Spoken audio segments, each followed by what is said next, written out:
नमस्ते छात्रों, सुएसो माध्यमिक विद्यालय कलम्बोली शैक्षणिक वर्ष 2020-2021 स्वाध्यायमाला में सबका स्वागत। कक्षा छठी, विषय हिंदी। पद्य 2, बसंती हवा। कवि केदारनाथ अग्रवाल। बसंती हवा इस कविता की प्रस्तावना इस तरह है। प्रस्तुत कविता में बसंती हवा ने मस्ती भरे शब्दों में अटखेलियों का विवरण दिया है। बसंती हवा सभी को प्रसन्नता प्रदान करती है। तो चलो बच्चों, आज हम कविता का भावार्थ देखते हैं। छात्रों, तुमने कभी हवा देखी है? हवा हमें दिखाई देती है? नहीं। तो हम कैसे समझते हैं? तो जब हम बाहर देखते हैं, पेड़ पौधे हिलने लगती हैं, तब हमें हवा महसूस होती है। तो चलो बच्चों, ध्यान दो कविता का सरल अर्थ। हवा हूँ हवा मैं, बसंती हवा हूँ, सुनो बात मेरी अनोखी हवा हूँ।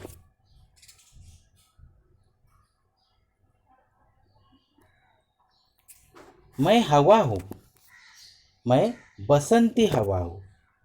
बसंती का मतलब है बसंत ऋतु की। मैं बसंत ऋतु की हवा हूँ। मेरी बात सुनो, सब लोग मेरी बात सुनो। मैं अनोखी हवा हूँ। अनोखी का मतलब है निराली। मैं निराली, सबसे निराली हवा हूँ। मैं बड़ी बावली हूँ, बड़ी मस्त मौला। बावली सीधी सी, मस्त मौला मन मौजी। मैं सीधी सी हवा हूँ, मैं मन मौजी हूँ। मैं कैसी हूँ? मन मौजी हूँ। नहीं कुछ फिक्र है, बड़ी ही निडर हूँ। मुझे किसी बात की, किसी प्रकार की कोई चिंता नहीं है। ना ही मुझे किसी का डर है। मैं एक अद्भुत यात्री हूँ। मैं एक अद्भुत यात्री हूँ। जिधर चाहती हूँ उधर घूमती हूँ। मुसाफिर अजब हूँ, हवा मैं बसंती हवा हूँ। मुसाफिर यात्री, मैं एक अद्भुत यात्री हूँ। मेरा जहाँ जाने का मन होता है, मैं उधर चली जाती हूँ। मुझे किसी प्रकार की कोई चिंता नहीं है, ना ही मुझे किसी का डर लगता है, और इसलिए मेरा मन जहाँ करता है वहाँ मैं जाती हूँ। तो सब लोग सुनो, मैं हवा हूँ, बसंती हवा, बसंत ऋतु की हवा हूँ।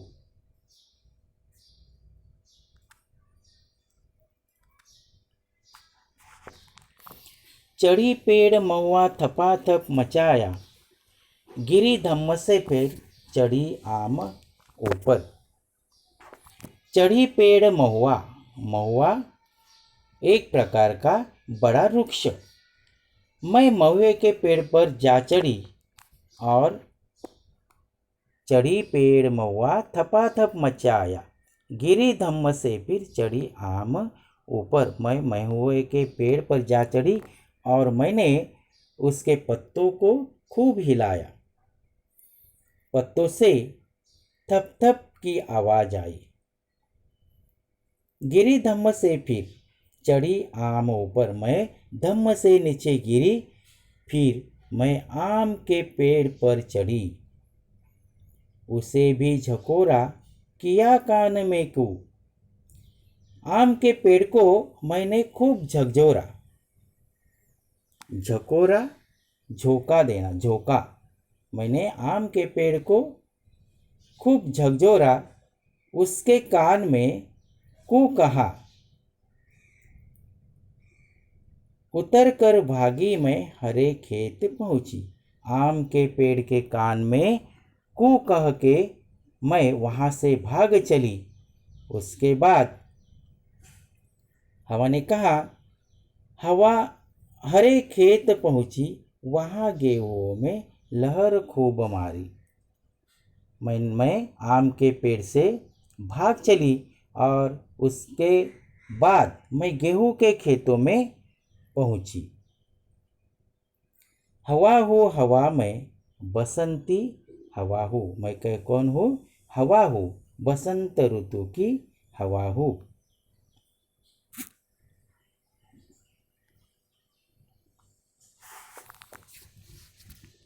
पहरे दो पहर क्या अनेकों पहर तक इसी में रही मैं।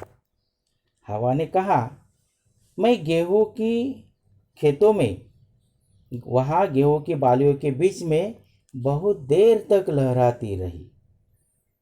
पहरे दो पहर, पहर का मतलब है प्रहर, अनेकों प्रहर, अनेक प्रहर, पहरे पहर दो पहर, मैं अनेक पहर तक मैं गेहूं के खेतों में लहराती रही।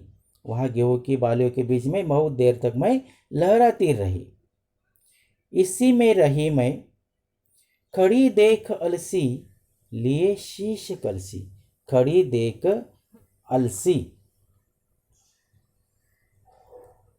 मैंने देखा पास ही अलसी के पौधे खड़े हैं। अलसी का मतलब है तिलहन का एक प्रकार है। खड़ी देख अलसी लिए शीश कलसी, मैंने देखा पास ही अलसी के पौधे खड़े हैं और उनकी फुनगियों में गोल गोल फल लगे हैं जो कलसी जैसे लग रहे हैं। खड़ी देख अलसी लिए शीश कलसी, शीश कलसी, कलसी का मतलब है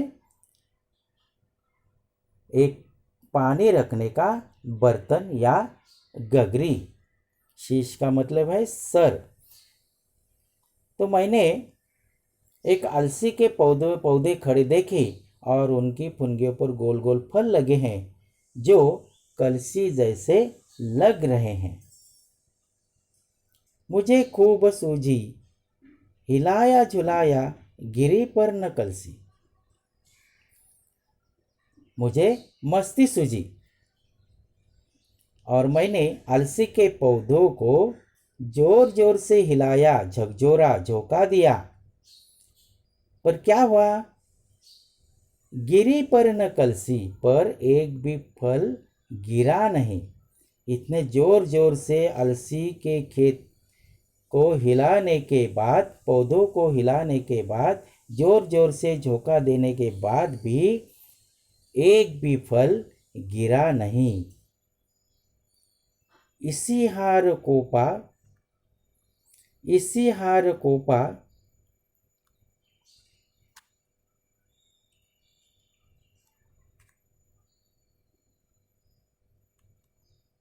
इसी हार को पा हिलाई न सरसों, झुलाई न सरसों। अपने इस हार से निराश होकर हवा हार गई, क्योंकि अलसी के पौधों को जोर जोर से हिलाने के बाद भी एक भी फल गिरा नहीं। और अलसी को मन में लगा कि मैं हार गई, अलसी का एक भी पौधा गिरा नहीं है। तो यही हार को, इसे हार से निराश होकर हवा सरसों के खेत में, हवा ने जरा भी मस्ती नहीं की। इसी हार को पा हिलाई न सरसों, झुलाई न सरसों। हवा हो हवा में बसंती हवा हो। हवा ने जरा भी मस्ती नहीं की और सरसों के पौधों को बिल्कुल हवा ने हिलाया नहीं और झुलाया नहीं, ऐसा हवा ने कहा है। क्यों हिलाया नहीं, झुलाया नहीं? क्योंकि वह हार गई।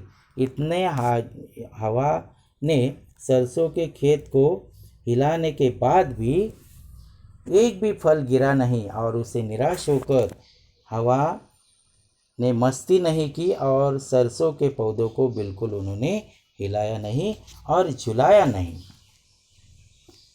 बच्चों, अपने कविता का अर्थ सुना है। अभी बसंती हवा, इस कविता के ऊपर यहाँ स्वाध्याय दिया है। प्रश्न पहला है, दिए गए शब्दों के लय युक्त शब्द लिखिए। लय युक्त शब्द मतलब उसी शब्दों के उच्चार वाला शब्द। जैसे पहला दिया है सरसों, सरसों लय युक्त शब्द है बरसों, सरसों बरसों। दूसरा शब्द है हवा, हवा दवा। देखो उसी प्रकार का शब्द, उसी जैसे हवा ये जो उच्चार का शब्द है उसी तरह हवा दवा, समान उच्चारण वाला शब्द। महुआ गेहुआ, महुआ गेहुआ। बावली सावली। और अंतिम शब्द है अलसी तुलसी। तो इस तरह बहुत सारे ऐसे शब्द हैं जिनका क्या करना है, लय युक्त शब्द लिखना है।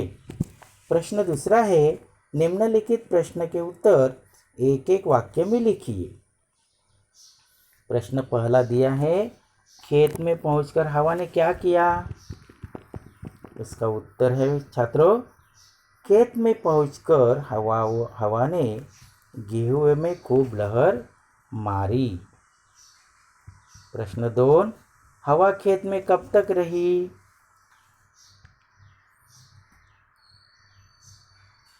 इस प्रश्न का उत्तर है अनेकों पहर तक, अनेक पहर तक हवा खेत में अनेक पहर तक रही। प्रश्न तीसरा, हवा ने सरसों को क्यों नहीं हिलाया। कविता के अंतिम चरण में कहा गया है। इस प्रश्न का उत्तर उसी चरण में मिलेगा छात्रों। हवा ने सरसों को क्यों नहीं हिलाया, तो उसका उत्तर है हवा अलसी से हार गई थी, इसलिए उसने सरसों को नहीं हिलाया। अभी प्रश्न 3, रिक्त स्थानों की पूर्ति कीजिए। इस कविता से ही ये रिक्त स्थान हमें भरने हैं। कविता अगर ठीक से पढ़ेंगे, ध्यान से उसका वाचन करेंगे तो रिक्त स्थानों की पूर्ति तुम कर सकते हो। पहला है, नहीं कुछ टिम्ब टिम्ब है। इसका उत्तर है नहीं कुछ फिकर है। प्रश्न 2, रिक्त स्थान 2, गिरी टिम्ब टिम्ब से फिर चढ़ी आमों ऊपर। इसका उत्तर है रिक्त स्थान है गिरी धम्म से फिर चढ़ी आम ऊपर। और तीसरा है, हिलाया झुलाया गिरी पर न डैश डैश, हिलाया झुलाया गिरी पर न कलसी।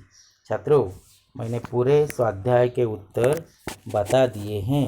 अभी क्या करना है, इस स्वाध्याय को, इस कविता पढ़कर क्या करना है, उसे स्वाध्याय नोटबुक में लिखना है।